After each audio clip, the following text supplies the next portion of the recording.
The train pulled away from Harlow Creek Station in a great heaving cloud of smoke and iron noise, and Eliza Harmon stood alone on the splintered wooden platform with nothing but a worn leather valise and 47 words that had changed the entire course of her life. She did not cry. She had learned that a long time ago, in the cold months after her mother's funeral, in the weeks she had gone to bed hungry rather than ask a neighbor for bread. Tears were a luxury she could not afford. The platform groaned beneath her boots as the last car of the train disappeared into the burning orange horizon, swallowed whole by the vast, indifferent sky. The air smelled of coal smoke and hot metal. Red dust settled over everything like a whispered secret. It clung to the hem of her faded calico dress, to her eyelashes, to the back of her throat. Please like this video and listen to my story till the end, and let me know which city you're listening from. That way, I can see how far my story has traveled. This was not St. Louis. There were no brick buildings pressing close together, no river smell threading through the streets, no mill whistles cutting through the morning air. There was only wide, endless sky and open land stretching in every direction like something God had started and forgotten to finish. Eliza reached in her dress pocket and unfolded the letter for what had to be the 100th time. The paper was soft at the creases now, worn thin from the weight of her hope. Dear Miss Harmon, I'm a man of few words and fewer graces, but I am honest, and I will be good to you. The West is a hard country, but there is beauty here if you know where to look. I have land, a good house, and need of a companion. If you are willing to take a chance on a stranger, I will meet you at Harlow Creek Station on the 14th of June. Respectfully yours, Callum. 47 words. She had read them so many times that she could close her eyes and recite them like a prayer. She had read them on the train platform in St. Louis. She had read them in the dark of her narrow berth while the countryside slid past the window. She had read them at dawn, at noon, at dusk, pressing her thumb gently against the ink like she was checking whether it was real. It was real. The problem was the man who wrote it was not here.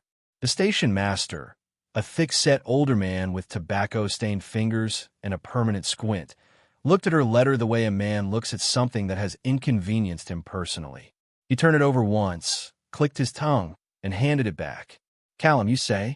Yes, sir. He scratched the gray stubble along his jaw. Well, there's Callum Steele out at the Starcross Ranch. Biggest spread between here and the territorial line. Something lifted in Eliza's chest. It rose so fast it nearly hurt. And then he added, but I ain't seen nobody from Starcross today. Not yesterday, either. The hope folded in on itself, quiet and aching, like a flower closing for the night. You sure about the date? The station master asked, not unkindly. She pulled out her mother's brass pocket watch, the one possession she would sell her last dress before parting with. The hands moved in their slow, faithful circle. June 14th. She was sure. The station master gave her the long, slow shrug of a man who had watched too many women step off trains with too much hope packed in their luggage. Could be ranch work held him up, he said. Could be tomorrow. Could be. Eliza folded the letter carefully and slipped it back into her pocket. She had spent her whole life waiting. Waiting for money that never stretched far enough. Waiting for her mother's coughing to ease. Waiting for one single morning that felt like a beginning rather than another ending. She was done waiting. How far is the town of Millhaven? She asked. 10 miles west. The road isn't friendly after dark. Is there a shortcut? He studied her then. Her thin frame. Her worn dress. The single bag at her feet that contained every earthly thing she owned. He sighed the sigh of a man who had not expected his afternoon to include this. Redstone Canyon cuts off 3 miles. Follow the creek till you see a split rock shaped like a broken tooth. Bear left there. Stay on the path. I thank you kindly. She picked up her valise and walked off the platform before he could say anything else. Everything she owned fit inside that bag. 2 dresses. A wool shawl that had been her mother's. A small journal filled with her mother's careful handwriting. Pages pressed with dried herbs and healing notes passed down through years of quiet, practical love. A photograph of a life that no longer existed, 2 faces she would never see again, smiling at a camera on a summer afternoon that felt like it had happened to someone else entirely. The canyon swallowed her within the hour. Redstone walls rose high on both sides, holding in the heat of the dying day like cupped hands. The creek whispered over smooth rocks. There were no wagons here, no riders, no voices.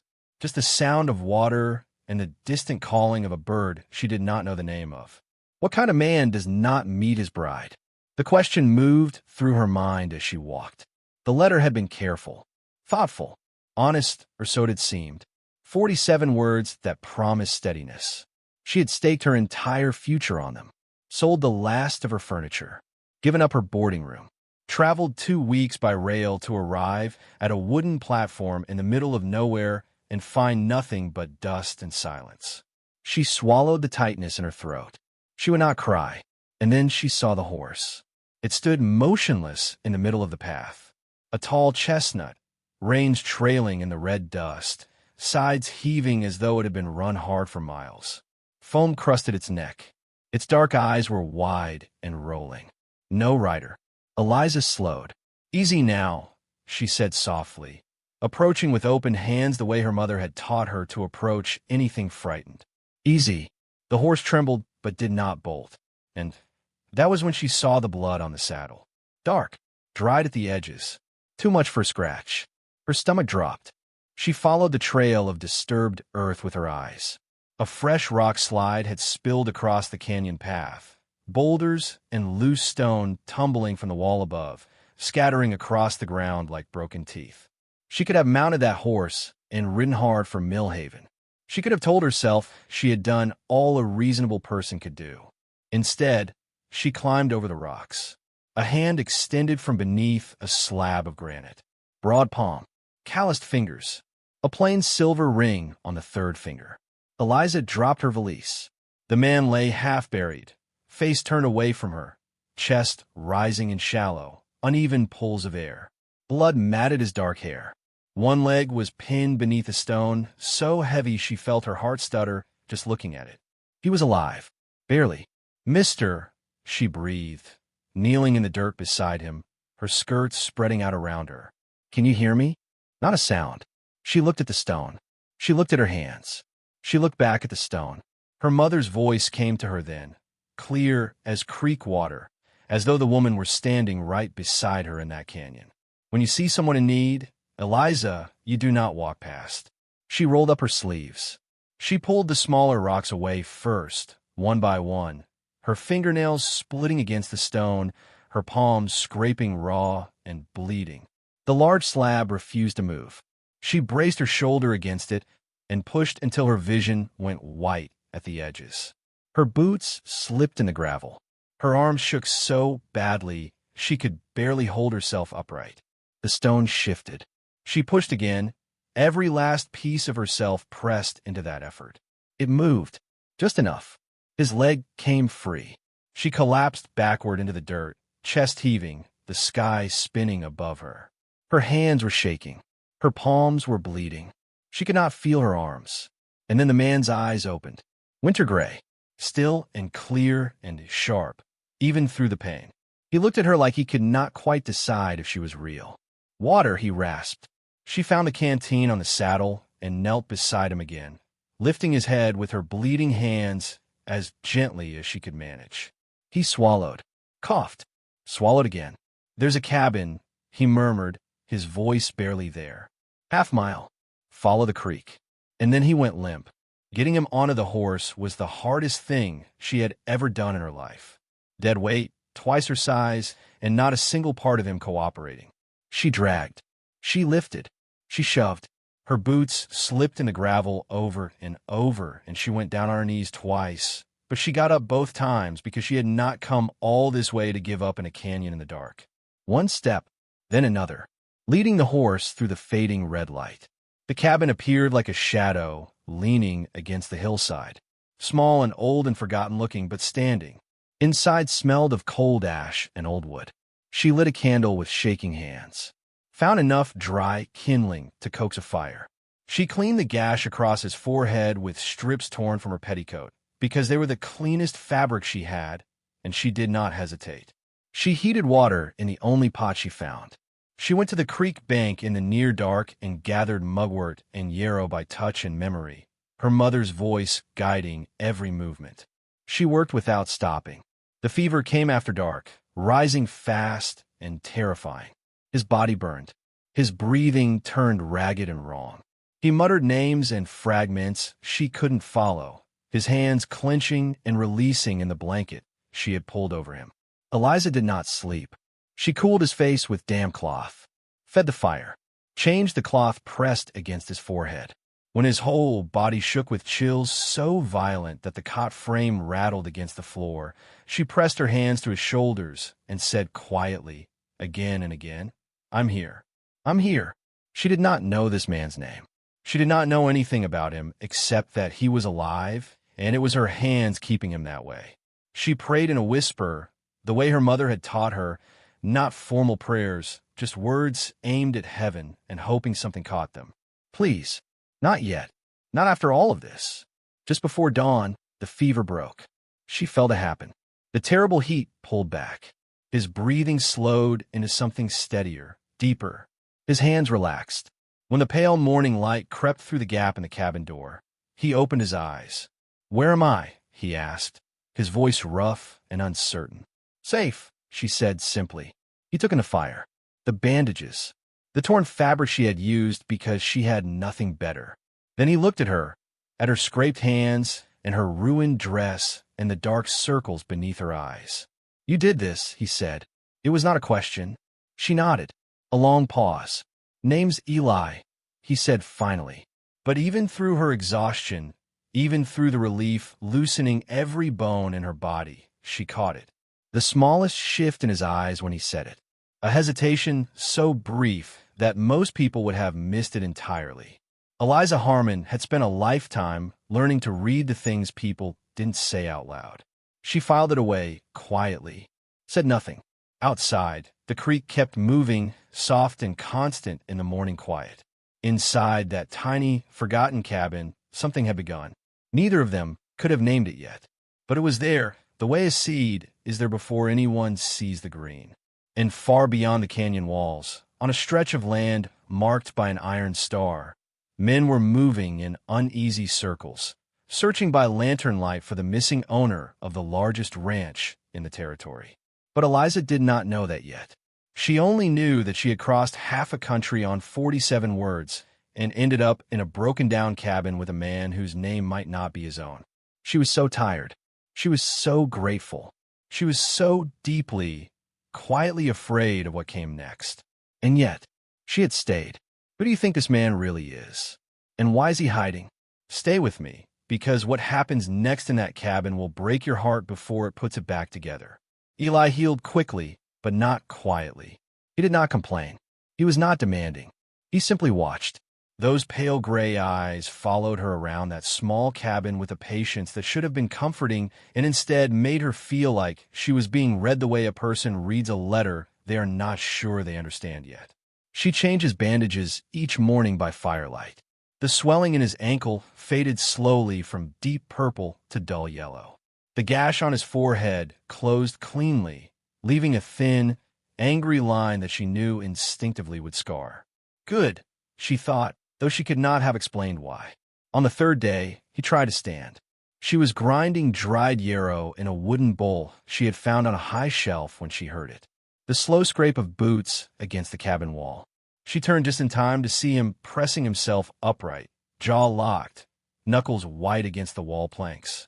"What on earth do you think you're doing?" she asked. "Seeing if I still can." He shifted weight onto the injured leg. His face drained of color so fast she took a step toward him without thinking. His breath caught hard, but he did not fall. "You are the most stubborn man I have ever had the misfortune of rescuing," she said, moving to his side. "That's not the same as broken." She helped him ease back down onto the cot without letting him see how frightened she had been for just a moment. His hands were trembling slightly. He tucked them beneath his knees so she wouldn't notice. She noticed. That night, she broke the last of her cornbread in half. It was not much. It was barely a meal for one person, let alone two. She placed the larger piece in his hand without ceremony, without making a speech about it. He stared at it. He stared at it for so long that she looked up from her own small piece to find him just holding it, something uncertain moving across his face. "What about you?" he asked. "I've got mine." She chewed slowly and steadily, though her stomach was hollow enough that she felt every swallow. He ate without wasting a crumb, and when he was done, he was quiet for a long time, long enough that the fire had burned low before he said anything. "Thank you." 2 words, ordinary words, but the weight in them was not ordinary at all. She looked at him, really looked, in the firelight, with his rough jaw and his cautious eyes. He looked less like a man and more like something that had learned very early in life not to expect kindness and was not quite sure what to do now that it had arrived. She understood that feeling more than she could say. The silence between them changed after that evening. It lost its sharp edges. It became something softer. Watchful, yes, but no longer cold. She told him small things about herself in the evenings. Nothing profound. The way her mother used to press wildflowers between pages of the journal so they could be identified in winter. The sound of the Mississippi in summer. The way St. Louis smelled after rain, like iron and river mud and something alive. He listened the way people rarely listen, without preparing his own response, without looking away. He did not offer much back, but what he gave was careful. He told her about learning to read weather by watching the cattle. He told her that Redstone Canyon flooded fast and mean in storms. He said it like a man who knew the land well, the way you know the rooms of a house you have lived in for years. She stored that away too. If this story is reaching your heart, please give it a like so it can reach someone else who needs to hear it today. On the 5th day, the storm came. It arrived without the courtesy of warning. 1 hour the sky was clear and wide and gold, and the next it had turned the color of an old bruise. Thunder rolled in from the west like something enormous waking up. The temperature dropped so fast that Eliza's breath came out in clouds. And then the rain arrived, not gradually but all at once, a roaring wall of water that hit the cabin like a fist. The roof was not ready for it. Water came through in 3 places, then 4, then more than she could count. It found every weakness in the old boards and came through with grim efficiency. The fire hissed and died as water poured down the chimney. The dirt floor turned to mud under her feet. Lightning split the sky apart every few seconds, turning the inside of the cabin white and terrible. Eliza scrambled to move what little they had to the driest corner. Her skirts were soaking within seconds. Her hair came loose and plastered itself to her face. She dragged their supplies to the far wall, lifted the bag containing her mother's journal above her head to keep it dry. Eli dragged the cot with his bad leg, slipping once on the mud floor and going down hard on his knee. She heard him make a sound, brief and contained, the sound of a man who has had a great deal of practice not showing pain. "Eli, I'm fine." He was not fine, but he was upright, and they worked side by side without speaking because there was nothing to say that was louder than the storm. By midnight, the cabin had become little more than a leaking wooden box, and the only dry patch left was a narrow strip of floor in the far corner. They pressed into it, shoulder to shoulder, one thin blanket stretched between them. Her dress clung cold to her skin. Her teeth chattered despite herself. She thought about the letter. 47 words. A sturdy house, he had written. She was crouching in a flooded shack with a man who was not telling her his real name, and she had come all the way from St. Louis for this. The thought might have been funny in different circumstances. Instead, it just made her eyes sting. She would not cry. She would not. Clara. His voice came through the dark, low and strained.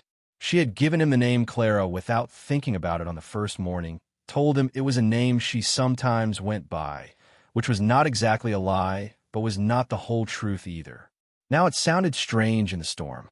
"I haven't been honest with you," he said. She lifted her head. Lightning turned everything white for an instant. His face was inches from hers. She could see it plainly, the set of his jaw, the thing in his eyes that had been there since the first moment and that she had never quite been able to name. He opened his mouth. Thunder detonated directly above them, and from outside came a scream that was not human. He was on his feet before she had registered what the sound was. moving toward the door with a speed that should not have been possible on a bad ankle, already reaching for the latch. If she runs. He was gone into the storm before the sentence finished. Eliza stumbled to the doorway. The rain hit her like a wall.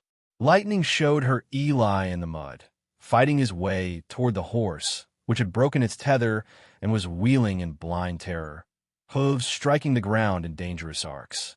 He slipped. He went down face first into the mud, and her heart lurched up in her throat, and she grabbed the door frame because her knees went weak. He did not let go of the reins. He held on through the mud and the dark and the horse's terrified thrashing. He held on until the animal's panic began to slow, talking through the whole thing in a low, steady voice she could not hear over the rain, but that she could somehow feel. By the time the horse stilled, both of them were trembling and the rain was beginning to ease.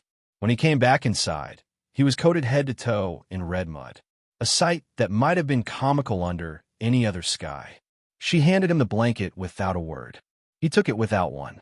They stood looking at each other in the near dark, the storm still muttering outside, both of them soaked and exhausted, and something else she didn't have a name for yet. "What were you going to tell me?" she asked quietly. He didn't answer right away. His eyes moved to the dying embers. "Not tonight," he said finally. She looked at him for a long moment. Shame was written plainly on his mud-streaked face, and she recognized it because she had worn it herself in harder seasons. She knew better than to push it. She turned away, but she lay awake long after the storm moved east, listening to the drip of water through the boards, and she thought about the way his eyes had shifted when he said his name was Eli. She thought about the land he knew too well. She thought about the silver ring, and she was very, very sure that morning was going to bring something she was not ready for. "Don't you dare leave now.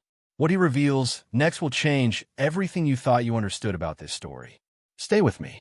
The morning after the storm was one of those mornings that arrives clean and aching, as if the world is embarrassed by the damage it did the night before and is trying to make amends with light. The cabin was ruined. Water stood in shallow pools across the whole floor. The roof sagged in the center. 3 of the 4 walls were dark with moisture. Their blanket was damp. Their food was nearly gone. The fire grate was filled with ash that had become a gray paste. Eli stood in the doorway for a long time, looking out at the washed world, the red canyon walls gleaming, the creek running high and fast, the sky the particular blue that only comes after a storm has cleaned everything it could reach. "We need to leave," he said. "Leave where?"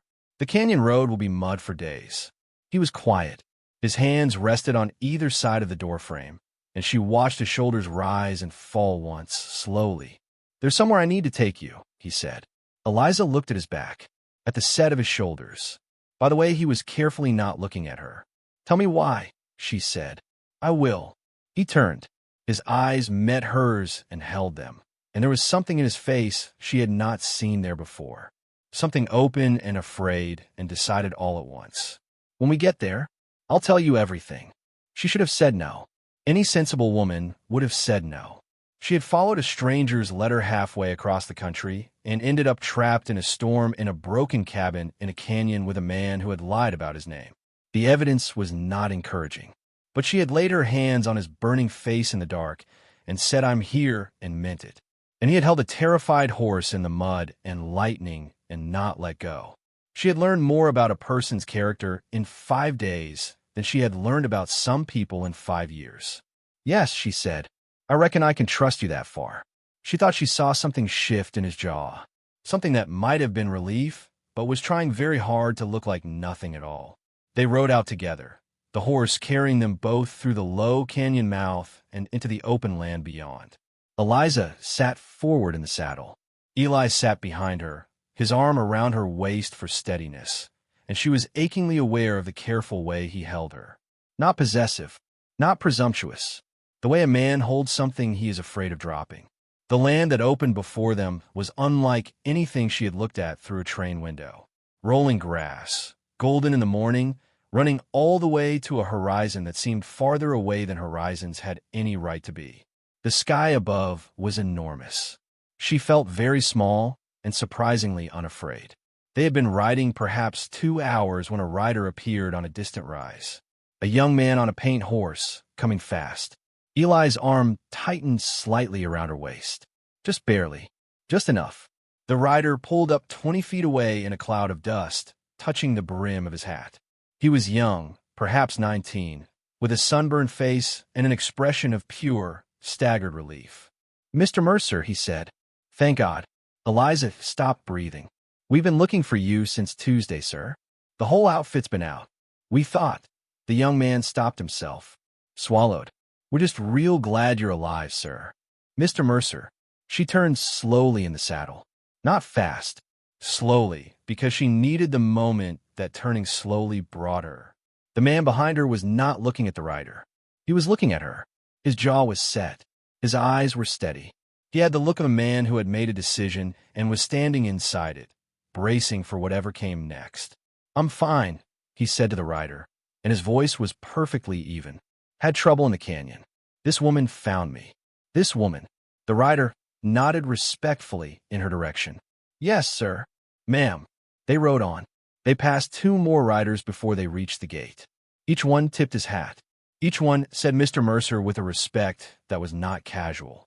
The respect of men who knew exactly who they were speaking to. And then she saw it. It appeared gradually over the rise, the way important things often do. Not all at once, but piece by piece, until she had assembled the whole picture and could not pretend she hadn't. Not a modest homestead, not a small cattle operation, a vast, sprawling spread of buildings stretching across the land as far as she could see in any direction. A main house with a wide, covered porch, a barn twice the size of any building she had ever entered, corrals and bunkhouses and fence lines running like careful sentences across the golden earth. And above the entrance gate, wrought from black iron, a 5-pointed star. Starcross Ranch.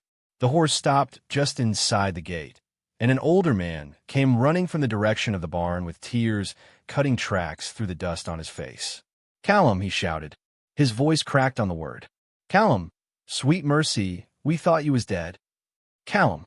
Eliza slid from the saddle. "I told you everything." Her voice wanted to climb, and she held it down. "About my mother. About St. Louis. About why I answered that letter. About how frightened I was. You sat there, and you listened, and you let me tell you all of it, and the whole time. I know. You let me believe you were a stranger in need." "I was in need," he said quietly. That part was true. Everything was true except the name. She looked at the house. The porch with its painted railings. The curtains and the windows. A life she had imagined from 47 words. And here it was, real and solid and enormous. And it had been built on a lie. "I need time," she said. He nodded once, immediately, like he had expected nothing more. Her boots hit the packed earth. She felt perfectly steady on the outside. Inside, something cracked, slow, and splitting like river ice in the first week of spring. She stood very still for a moment. Then she turned. "Callum Steele," she said. Her voice was even. She was proud of how even it was. The man who had called himself Eli looked at her. "You knew," she said, quieter now, almost to herself. "You knew who I was the whole time. In the canyon. In that cabin. Every single night by that fire." "Yes. I'll wait." She walked toward the house without looking back. But she felt his eyes on her every step of the way. She found out the truth. She walked away. "But do you think it's the end?" "Oh no. The hardest part of this story hasn't even begun. Stay with me." The bedroom they had prepared for her faced east. 2 large windows. Morning light, even in the evening. A white quilt stitched in a wedding ring pattern, soft from washing. A dark oak wardrobe with dresses inside in quiet colors, pressed and waiting. A porcelain basin painted with tiny roses on the washstand. Mrs. Hollowell, the housekeeper, a broad, steady woman with iron gray hair and kind eyes, had shown her up without ceremony or explanation, had left her alone without asking questions. Eliza stood at the window for a long time. The land rolled out below her in every direction. Cattle moved in small, unhurried clusters across the golden grass. Smoke rose from the bunkhouse chimney. Ranch hands moved between the buildings with the easy purpose of men who knew exactly where they were going. Everything she had imagined when she read those 47 words. Everything she had pressed her thumb against in the dark on the train, hoping it was real. It was all real, and it had begun with a lie. When the knock came an hour later, she had not moved from the window. "Come in." Callum Steele stepped into the room with his hat in his hands. He had cleaned the mud from his face, changed his clothes, but there was nothing about him that looked like a man who had made himself comfortable. He stood in the center of the room like a man standing in a courtroom, waiting for someone to decide something about him. "You wanted the truth," he said.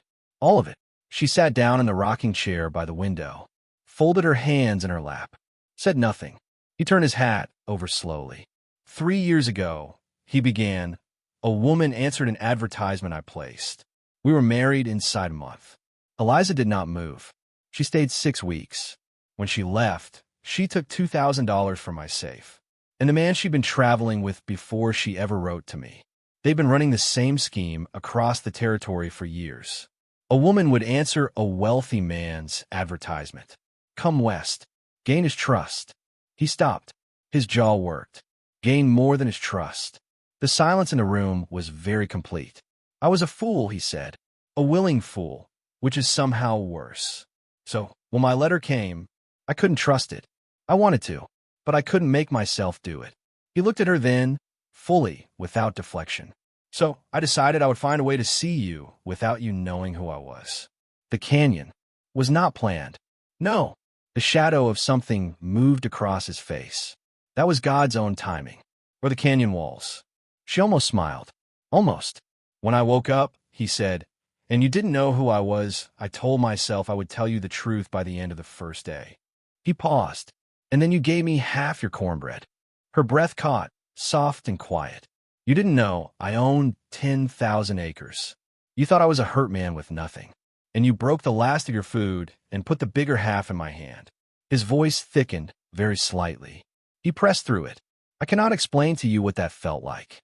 I cannot explain how long it had been since someone gave me something without calculating what they'd get back." Eliza looked at her hands in her lap. "I should have told you the next morning," he said. "Yes. I should have trusted what I was seeing. Yes. I was afraid."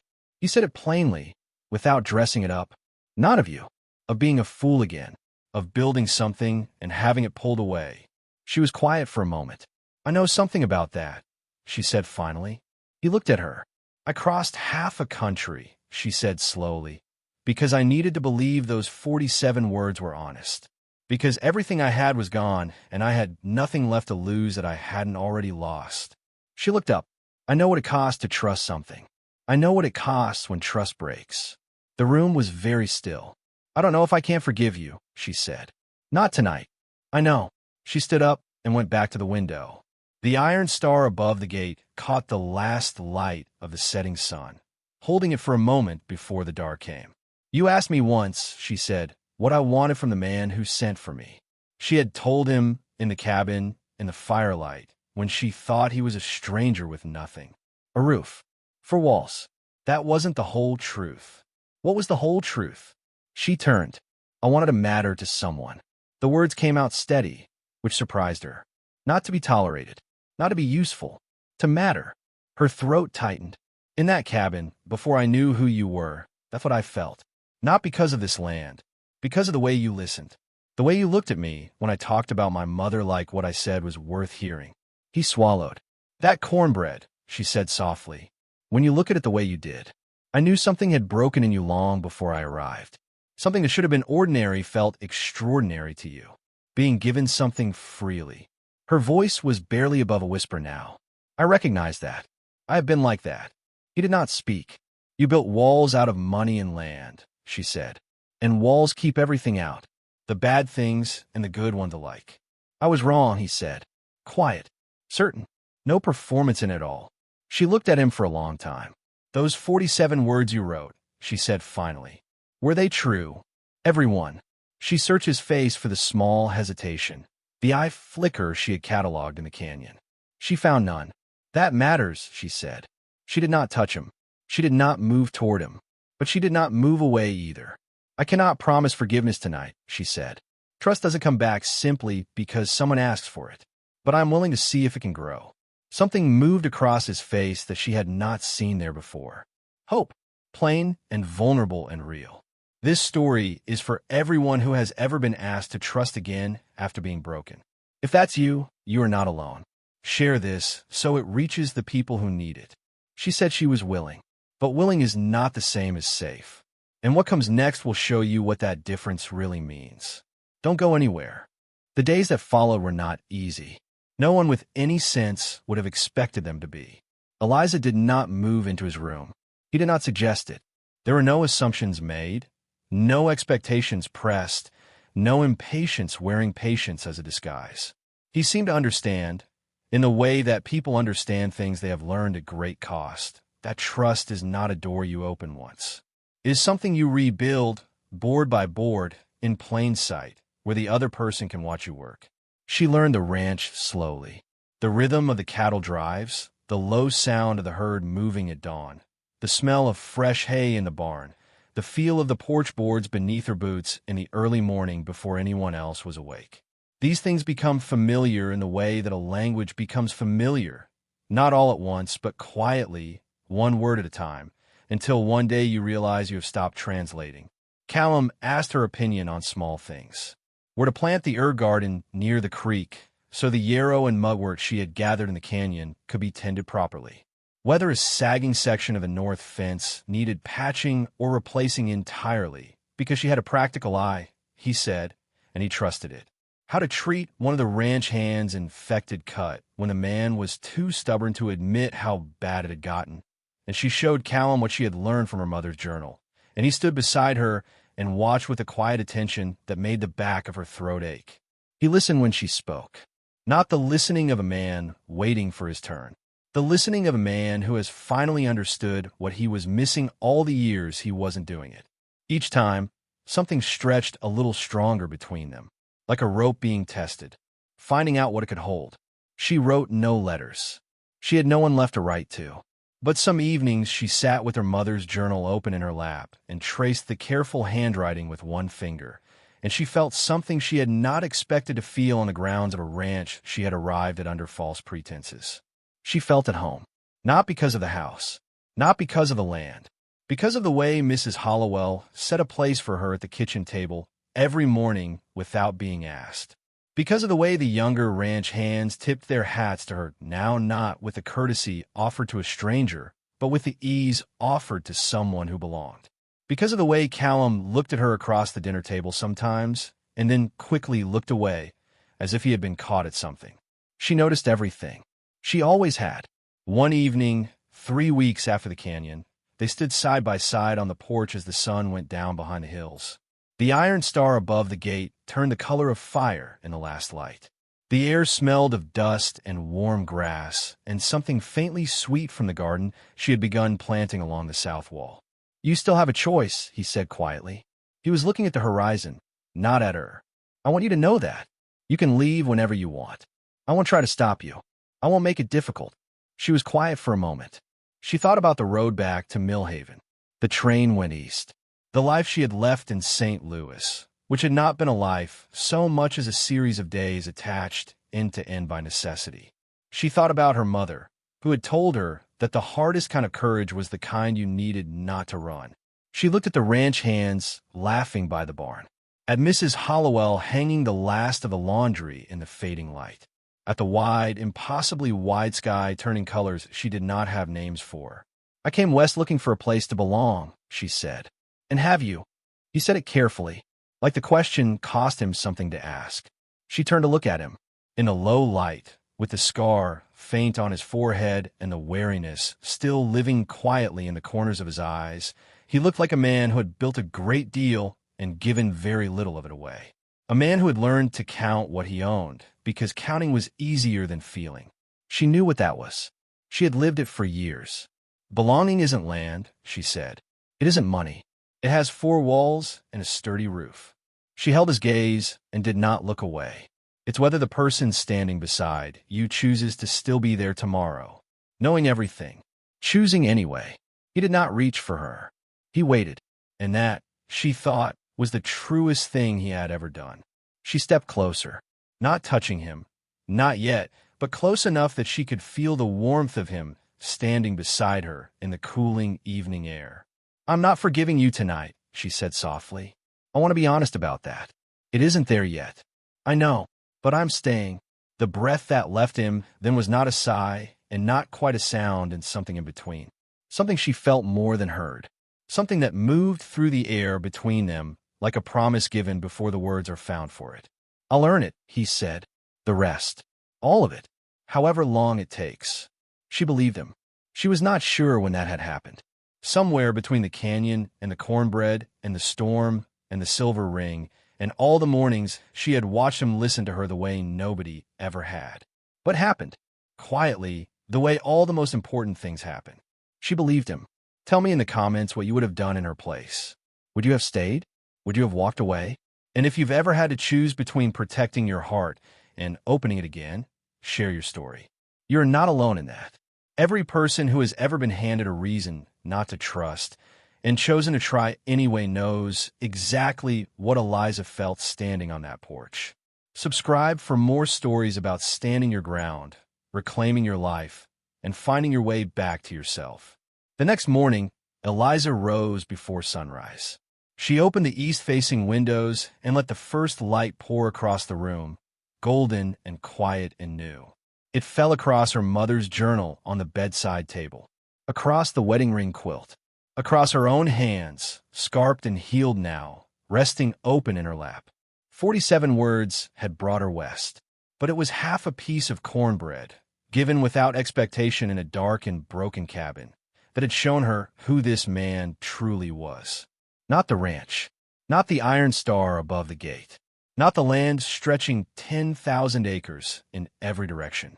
The cornbread, the way he had looked at it, the way something in him had cracked open at being given something freely with no accounting attached. She understood that crack. She had lived inside one just like it for years. Outside, cattle moved in the early golden light across the grass. The iron star above the gate stood steady and black against the pale morning sky. Mrs. Hollowell's chimney had already begun to smoke, which meant breakfast was coming, which meant the day was beginning the way all the days here began, with work and purpose and other people moving through the morning alongside her. Eliza Harmon, who had arrived at a train platform with a leather valise and 47 words and nothing else, sat in the light and felt something she had nearly forgotten was possible. Not hope built on promises she had not yet earned. Not desperation dressed up as faith, but trust, real and fragile and growing. The way things grow that are worth growing. Slowly, in the light, with patient hands. And for the first time since she had stepped off that train onto a wooden platform in a cloud of iron smoke, she did not feel like she was waiting for her life to begin. She felt like she was already living it.